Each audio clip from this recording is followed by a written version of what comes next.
Hello everyone, আপোনালোক সকলোকে Learn and Craft with me চেনেলটোলৈ স্বাগতম জনাইছো।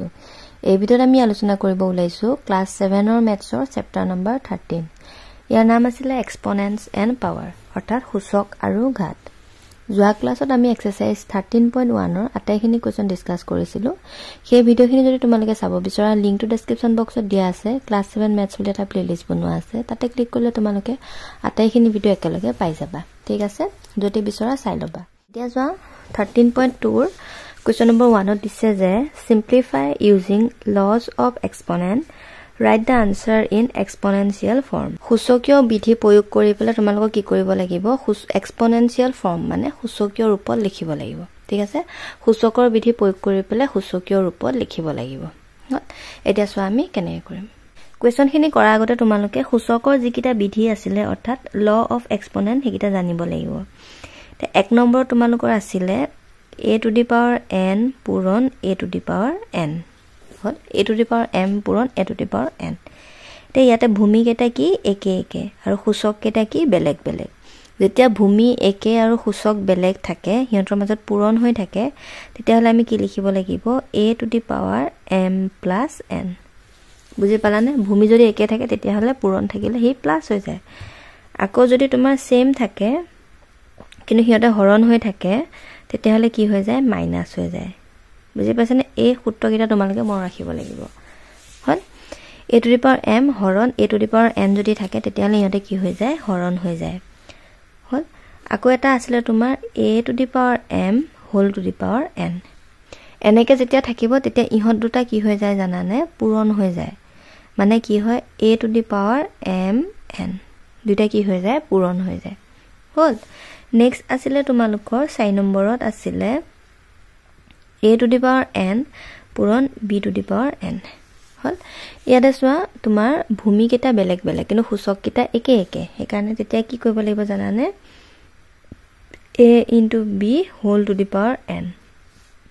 যেতিয়া সূচক একে থাকে তেতিয়া আমি whole to the power বুলি লিখিব পাৰো। হল নেক্সট 5 নম্বৰত আছিলে a divided by n আকৌ b divided by n। একে আৰু ইয়াতে চোৱা ইয়াতো সূচক n ইয়াতো সূচক n আৰু এই দুটা বেলেগ বেলেগ, তেতিয়া হলে আমি কি কৈ দিম এনেকে লিখিব পাৰো a divided by b whole to the power n। Hall next a to the power 0 equal to 1। হল যদি 0 আহি যায় ওপৰত তেতিয়া হলে 1 হয়। এতিয়া চোৱা ফাৰ্স্ট কোৱেশ্চনটো দিছে 3 to the power 5 into 3 to the power 7 into 3 to the power 10। হল এতিয়া ইয়াতে তুমি যদি ভালদৰে মন কৰা আটাইকেইটাত ভূমি একে হল আৰু সূচক বিলাক বেলেগ বেলেগ, আৰু আমি ফৰ্মুলাটো কি পাইছিলো যে a to the power m into a to the power n equal to কি হয় মানে সূচক বিলাক যোগ হয় a to the power m plus n। হল তে আমি কি কৰি দিম ইয়াতে তুমি এনেকে লিখিবা 3 to the power 5 plus 7 plus 10। যেটো আটাইকেইটা একে সেইকাৰণে আমি কি কৰিছো গুটেইকেইটা যোগ কৰি দিছো। হল কিমান হ'ব 7 5 12 12 10 22, তাৰ মানে এনসাৰটো হৈ গল 3 to the power 22। বুজি পালা? নেক্সট চোৱা নেক্সট তোমালোকৰ 2 নম্বৰত দিছে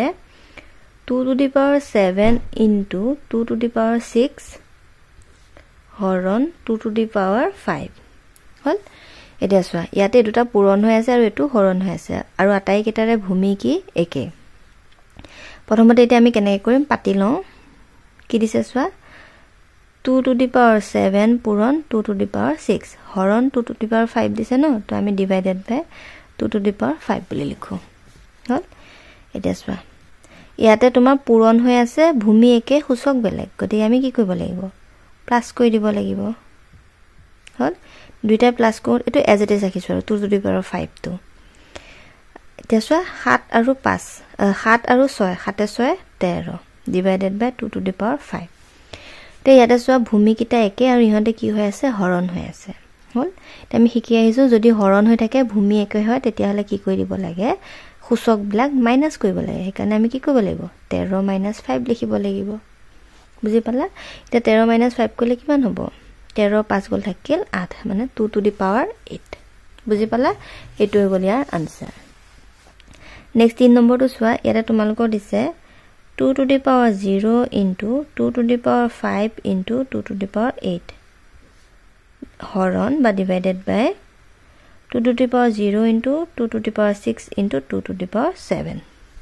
হল এতিয়া এটো চোৱা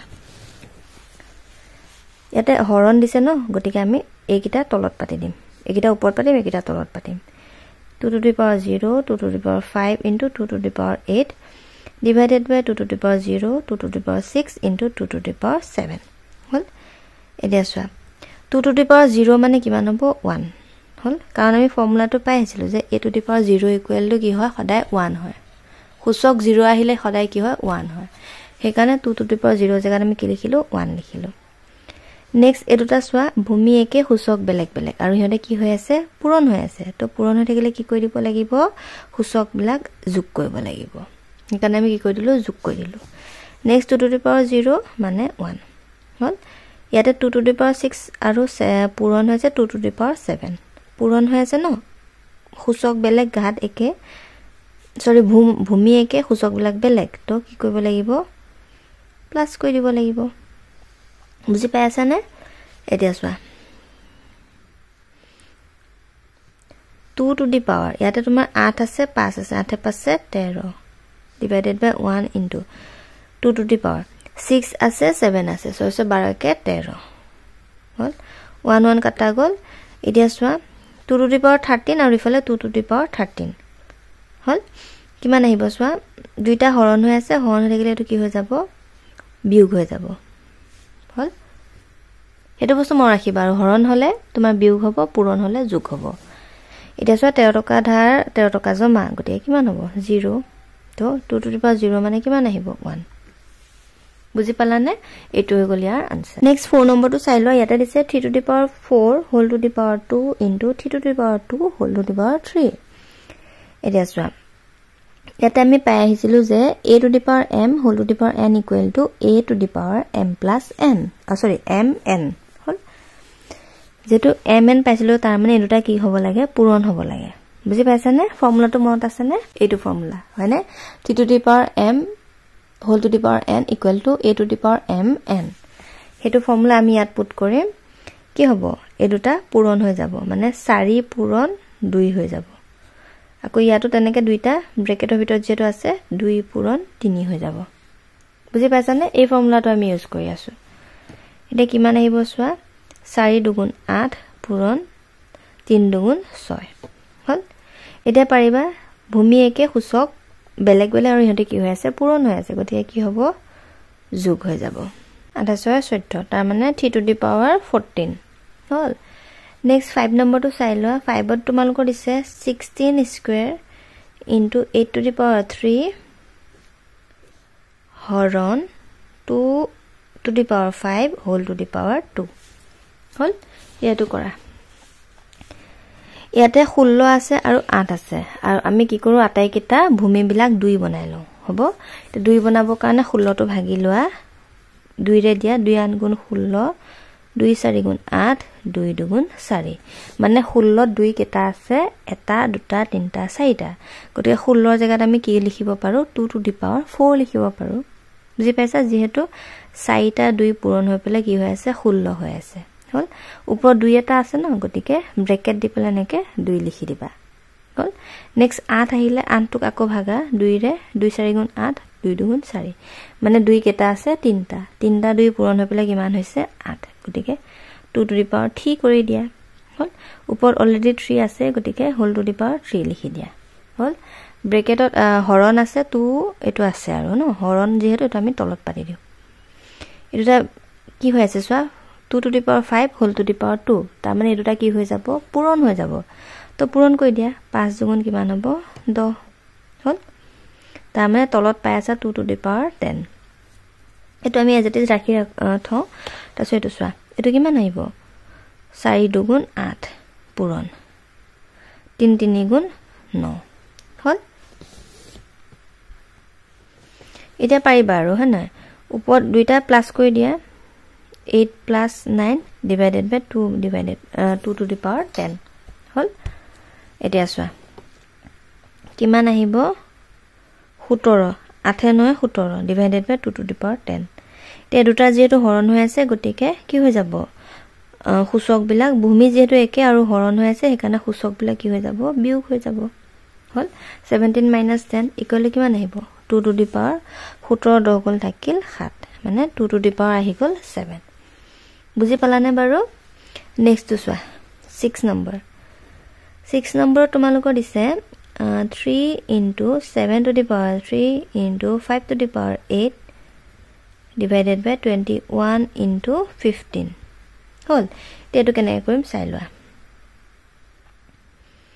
ইয়াতে প্ৰথমতে আমি কি কৰিম এই তলৰ কেটা সৰু কৰি লওঁ মানে ওপৰৰ কেটাৰ লগত ভূমি লগত মিলাব পাৰো নেকি আমি চাও হল 21 মানে কিমান হ'ব 7 3 গুণ 21 হনে 3 7 গুণ 21 21 ৰ জায়গাত 3 পূৰণ 7 লিখিছো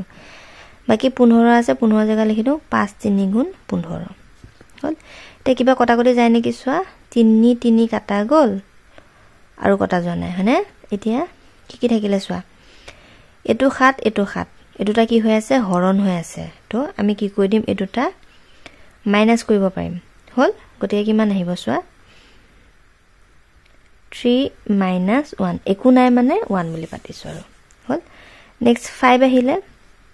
ইয়াত আছে 8 ইয়াত আছে 1 আৰু এটোটা কি হৈ আছে হৰণ হৈ আছে তলত আছে ন 5 to the power 8 হৰণ 5 আছে গতিকে 8 minus 1 লিখিব পাৰো হয়নে তো 8 minus 1 হল 3 টো থাকি গল তো আমি তলত 3 পাতিব লাগিব ন ডিভাইডেড বাই 3 হল এতিয়া চোৱা এখিলা ঠিকে আছে নে একো কৰা নাই খালি 21 ৰ জায়গাত 3 into 7 লিখিছো 15 ৰ জায়গাত 5 into 3 লিখিছো কি কটা যায় চাইছো তাৰছত হৰণ বিলাকক মাইনাস কৰি দিছো আৰু হল 7 to the power 3 আৰু ইফালে 7 হেকানে মাইনাস কৰিছো আৰু 5 to the power 8 আৰু ইফালে 5 আছে মাইনাস কৰি দিছো তলত 3 টো ৰখি গল হেকানে 3 টো এজ ইট ইজ ৰাখিলো হল নেক্সট টু চোৱা ইয়াতে 2 টকা 3 টকা জমা 1 টকা ধাৰ মানে কিমান হ'ব 2 টকা জমা পূৰণ 5 ইফালে আহি গল 8 ডিভাইডেড 8 minus 1 ইকুৱেল কিমান হ'ব 7 হল এটো হৈ গল তোমাৰ আনসাৰ আৰু 7 square into 5 to the power 7 divided by 3 ঠিক আছে আজিলৈ ইমানে আছিল ভিডিওটো চোৱাৰ বহুত বহুত ধন্যবাদ নেক্সট ক্লাছত আমি কোৱেশ্চন নম্বৰ 7 ৰ পৰা ডিসকাস কৰিম and thank you for watching and study well